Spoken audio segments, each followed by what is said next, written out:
ప్రొద్దుటూరు మండలం గోపవరం పంచాయతీకి గతంలో జరిగిన ఎన్నికల్లో మొత్తం 20 వార్డులకు గాను వైఎస్ఆర్ కాంగ్రెస్ పార్టీ 19 చోట్ల ఘన విజయాలు సాధించింది. టీడీపీకి ఒక్కటంటే ఒక్క వార్డు మాత్రమే దక్కింది. కూటమి అధికారంలోకి వచ్చిన తరువాత తమకు ఏమాత్రం బలం లేకపోయినా వైఎస్ఆర్ కాంగ్రెస్ గెలుచుకున్న పదవులను కైవసం చేసుకోవడానికి చంద్రబాబు నాయుడు అరాచకాలే సృష్టిస్తున్న సంగతి తెలిసిందే. ఈ క్రమంలో గోపవరంలోనూ అదే చేశారు. గోపవరం పంచాయతీ ఉప సర్పంచ్ పదవికి ఎన్నిక జరగాల్సి ఉండగా వైఎస్ఆర్ కాంగ్రెస్ వార్డు సభ్యులను తమ వైపు ఆకర్షించడానికి టీడీపీ విశ్వ ప్రయత్నాలు చేసింది. అయితే కేవలం 5గురు మాత్రమే టీడీపీ వైపు వెళ్లారు.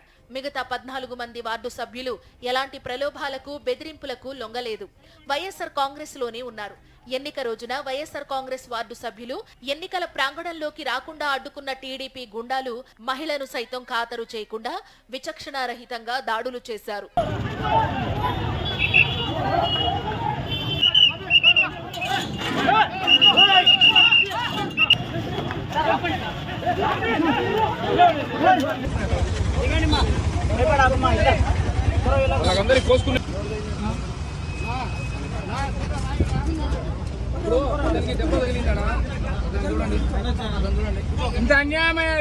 ఈ హింసాకాండను కళ్లప్పగించి చూసిన పోలీసులు ఆ తరువాత అయినా ఒక్కరిపై కూడా కేసు నమోదు చేయలేదు. అదే రోజు ఎలాగైనా గెలవాలని 4 వ్యక్తులకు ఫేక్ ఐడి కార్డులు సృష్టించి ఎన్నిక గదిలోకి పంపినా వారిని కనీసం అదుపులోకి కూడా తీసుకోలేదు.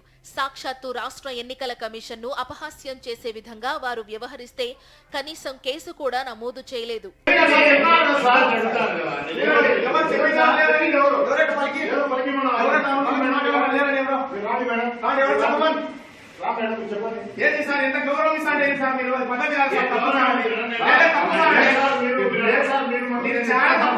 ఇక ఉప సర్పంచ్ పదవిని ఎగరేసుకుపోవడం సాధ్యం కాదని తేలిపోవడంతో కుట్రలకు తెరతీశారు స్థానిక టీడీపీ నేత వరదరాజులు రెడ్డి.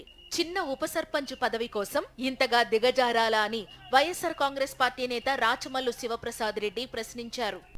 సిగ్గుండాలా ఈ రాష్ట్ర ప్రభుత్వానికి? ఒక చిన్న సర్పంచ్ వైస్ సర్పంచ్ యొక్క పదవి కోసం యావత్ జిల్లా పోలీస్ యంత్రాంగాన్ని, యావత్ సర్వతోన్నత అధికారి అయినటువంటి కలెక్టర్ ను ఉపయోగించుకొని, రాష్ట్ర ప్రభుత్వ యంత్రాంగాన్ని అంతా ఉపయోగించుకొని ఒక చిన్న పదవికి వాయిదా వేసుకుంటున్నారు. ప్రతిపక్ష పార్టీకి రాకుండా ఉండాలంటే మీరు అసలు భోజనం చేయగలుగుతున్నారా? సిగ్గు, శరం, మానం, రక్తం, పౌరుషం ఏమీ లేదు మీకు.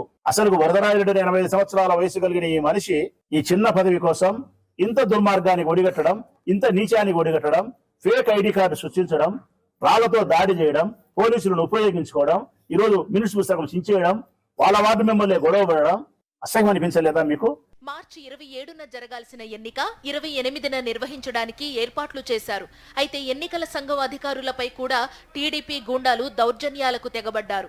ఈ క్రమంలో అధికారులు కూడా హైడ్రామా సృష్టించారని వైఎస్ఆర్ కాంగ్రెస్ ఆరోపిస్తోంది. అరాచకాలు సృష్టించిన వారిపై కేసు నమోదు చేయడానికి పోలీసులు తెగ మొహమాట పడ్డారు. ఇదే కూటమి వైఫల్యాలను ఎత్తి చూపుతూ ఎవరైనా సోషల్ మీడియాలో పోస్టు పెడితే ఆగ మేఘాల మీద అరెస్టులు చేసేశారు పోలీసులు. మొత్తం మీద ప్రభుత్వం, పోలీసులు, కలెక్టర్ కలిసి కుట్రలు చేసినా వైఎస్ఆర్ కాంగ్రెస్ నైతిక విజయం సాధించిందని రాచమల్లు అన్నారు.